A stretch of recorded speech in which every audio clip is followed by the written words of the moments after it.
اور جو تیسرا شخص حضور نے فرمایا نا، وہ ہمارے آج کے موضوع زنا کے موضوع سے تعلق رکھتا ہے، غور کیجئے گا۔ حضور نے فرمایا تیسرا بوڑھا زانی، بوڑھا زانی، بوڑھا ہو گیا، ہڈیوں میں وہ جوانوں جیسی طاقت بھی نہیں رہی، سر اور داڑھی کے بالوں میں سفیدی آنی شروع ہو گئی، لیکن پھر بھی یہ اجنبی عورتوں کی طرف دیکھتا ہے،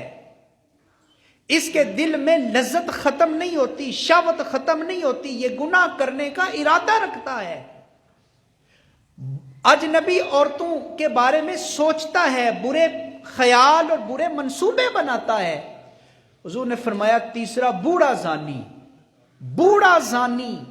یہ وہ ہے کہ قیامت کے دن اللہ اسے جنت کی خوشبو بھی نہیں دے گا، اس کے گناہ بھی معاف نہیں کرے گا، اور اللہ اسے نظر رحمت بھی عطا نہیں کرے گا۔ کتنا بڑا گناہ ہے زنا کا، کتنا بڑا گناہ ہے زنا کا۔